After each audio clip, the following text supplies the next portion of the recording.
Hello, and welcome back to Jazzonomics. I'm not an expert in jazz, but it's a genre that I've had a keen interest in for round about 30 years, and I have immersed myself in it for the past 18 months. And over the past 8 months, I know that I've only listened to four albums that aren't jazz related, and three of those were last week. And the albums were The Free Story, Neil Young, Everybody Knows This Is Nowhere, John Mayall's Blues Breakers with Eric Clapton, and before last week, the only album that I had listened to was David Bowie's Scary Monsters and Super Creeps. The catalyst for my recent immersion in jazz was a job lot that I saw on Marketplace. Initially, I saw it for sale for £60, but I couldn't really see what was in the bag or what was in the bags, apart from a couple of albums. One was Astral Weeks and the other one was the Blind Faith album, the one with on the front. You know the album I mean. I was awake one morning at 3 o'clock, faffing around on my phone. I'm quite often awake at 3 o'clock in the morning. I was awake this morning at 3 o'clock. I hope you were. And so I saw that this £60 job lot had been reduced to nothing, and I was off work at the time, and the job lot was relatively close. So I made arrangements and I went and picked it up. And when I got home, I was absolutely astonished at what was in the bag. There was all manner of classic material. Hendrix, Neil Young, a lot of John Martin, a lot of Van Morrison, an awful lot of blues stuff. There was an awful lot of great soul. There were an awful lot of great soul recordings, and probably around about 20 to 25 jazz albums, probably about a third of which I had. And there were two albums in particular that really showed me the possibilities of this form.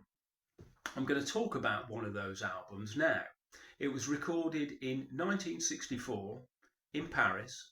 It's on the Blue Note label.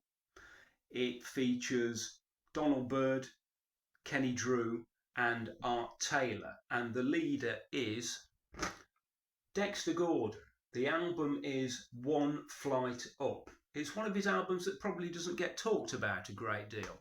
And it's, for me, the opening track on this album, Tanya, which is written by Donald Byrd. It lasts for 18 minutes. It is completely hypnotic. The star of the show is the pianist, Kenny Drew. He plays this insistent, persistent, repetitive motif that runs throughout a large swathe of the song, and Dexter Gordon and Donald Byrd work around it. Their playing is relatively restrained but absolutely captivating. The rest of the album is of a very, very high caliber as well. If you don't want to buy this whole album, there is a very good overview of Dexter Gordon here, which contains Tanya. It is the best of Dexter Gordon on the Blue Note label, something that can be picked up again very, very cheaply. It takes tracks from his other albums, Doing All Right, Dexter Callin', Go, A Swingin' Affair. They are all exceptionally good albums. Another album of his that was in the job lot, which may well be Dexter Gordon's finest achievement, and I can't recommend it highly enough, is Our Man in Paris. Exceptional. I don't really need to say too much about that. If you don't have it, go out and get it. Kenny Drew, the star of One Flight Up. I only have one of his albums where he is a leader. I know he's played with many, many artists. I know he's played on probably round about a dozen Dexter Gordon albums, and he's a regular feature in Blue Note sessions. The album of Kenny Drew's that I have is also one well worth getting. It's not on the level of Our Man in Paris. Very, very little is. And this album is Undercurrent. It features two of my favourite players, Freddie Hubbard and Hank Mobley. The opening track, Undercurrent, frenetic playing from Mobley and Hubbard. In my next video, I'm not really quite sure what I'm going to be talking about. I've got quite a few ideas lined up. Thank you very much for watching. That's quite enough for today. If you like this video, please like, share and or subscribe.